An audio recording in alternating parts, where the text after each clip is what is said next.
Welcome back. We opened this edition of Cameroon today on a rather sad note because 4 people have died after consuming poison in the east region of Cameroon, Marie-Vondom. Effectivement, Nedine Mebounet, c'est le bilan enregistré dans la région de l'Est Cameroun. 4 décès à Doumé, précisément des douleurs mortelles ressenties après avoir consommé des aliments jugés toxiques. Ils étaient 18 au total à avoir été conduits à l'hôpital de district. Les survivants ont été immédiatement pris en charge. Les autorités administratives et forces de l'ordre ont effectué une descente sur le terrain pour s'enquérir de la situation. Les détails. Ils n'auront pas pu arriver à temps à l'hôpital de district de Doumé pour une prise en charge. Non loin, dans la localité de Paki, 3 décès enregistrés. La 4e personne décédera quelques minutes plus tard à l'hôpital de district de Doumé. Au total, une femme et 3 enfants perdent la vie. Le bilan aurait pu être plus lourd. Les 14 autres cas ont été immédiatement placés en observation au sein de la formation hospitalière. On est en train de suspecter une intoxication alimentaire mais due aux produits chimiques. Ce qu'on a constaté, c'est pour ça que d'autres enquêtes sont en train d'être menées pour voir un peu qu'est-ce qu'il y avait dans l'aliment. Des aliments impropres à la consommation, ce serait peut-être l'élément déclencheur du drame. Les forces de l'ordre ont été alertées par le chef du village. Dans le campement des promis à Paki, certains Baka auraient consommé une nourriture empoisonnée. De ce fait, nous avons rendu compte à la hiérarchie et nous sommes transportés immédiatement sur les lieux où sur place nous avons trouvé 3 corps et un qui a été transféré à l'hôpital. Les populations de Doumé à l'Est Cameroun vivent en majorité de chasse et de cueillette. Des méthodes pas toujours conventionnelles sont pointées du doigt par l'autorité administrative. Nous savons bien que nos populations utilisent les produits nocifs pour tuer le poisson et venir les ramasser. Même au niveau de la chasse, ils utilisent les produits nocifs qui consistent à empoisonner le gibier. Et qu'ils sachent que ça constitue un grand danger pour leur propre santé. Et nous les interpellons tous à plus de vigilance. Sur les 14 personnes hospitalisées, un cas reste inquiétant. Il doit être transféré de toute urgence. Une enquête a été ouverte pour déterminer les causes réelles du drame.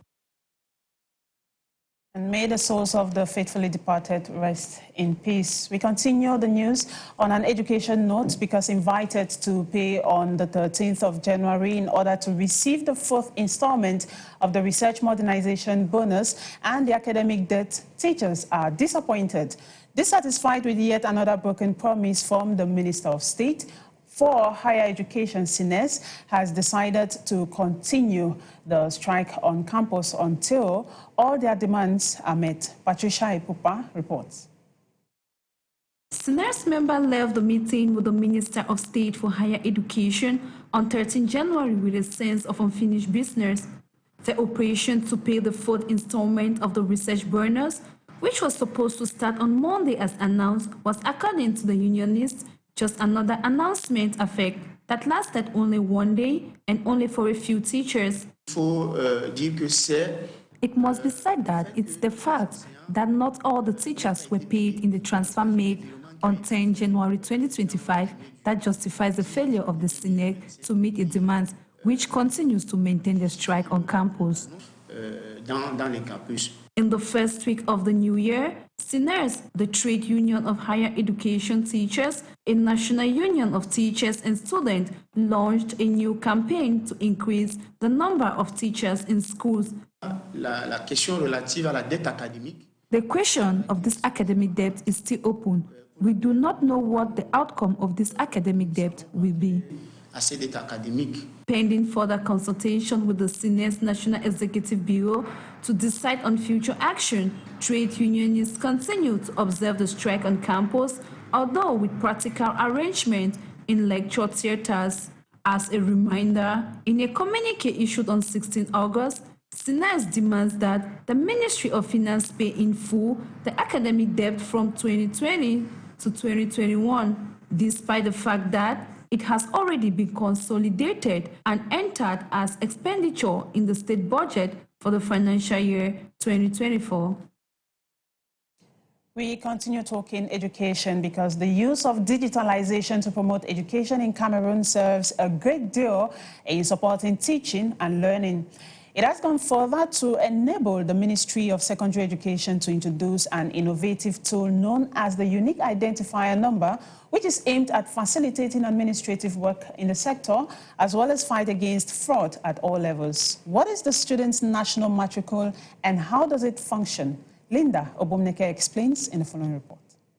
The unique identifier is a national matricule number assigned to a student registered in the secondary cycle in Cameroon, which will follow the student throughout their secondary school journey. This single number cannot be lost, modified, or interchanged. Launched in August 2024 by the Ministry of Secondary Education, the national matricule number will make it possible to detect fraud at several levels. It is useful for school enrollment management, transparency, and traceability, a necessary tool given the context marked by reform within the government.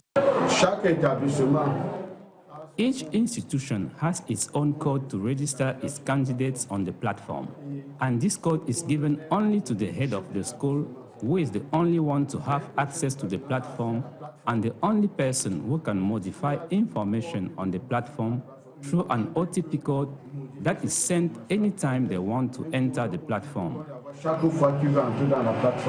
On the other hand, an observer who chooses to remain anonymous thinks that the fact that the actors were not trained beforehand and the tool has not been experimented in some sampled schools before implementation makes its long-term existence skeptical. On that observation, attempts to have the Ministry of Secondary Education for interviews proved futile. However, actors in the sector say it is a well-thought concept. To enroll a child next year, if he is not in Form 1, the first thing we'll ask is the unique identifier number. And from that unique identifier, we can even know which school the child attended. And we even go further because if the child was dismissed, it tells why the student was sent away. And we can also know student performance the previous year. Once the unique identifier number is generated from the platform cardscollect.cm, the students and parents can have access through the matricule number to make any financial transaction. It is also a place where records are kept. I want to tell the parents to be very careful because a child who is excluded for being indisciplined, when we write it on the platform, it will follow them throughout their life. It's like a CV. Even if he wants to apply for a job or apply for a visa at the embassy, they will just type his unique identifier and it will show the person's school path. If he had been dismissed for indiscipline, it will appear. According to school owners, the innovation that comes with a unique identifier number will resolve some administrative bottleneck, but many still question if the platform can be easily accessible given the frequent internet challenges. Thank you very much, Linda Obumneke. And you should possibly know that it is now impossible to enroll a student in a secondary school establishment in Cameroon if the student does not have a unique identifier number. The new requirement was implemented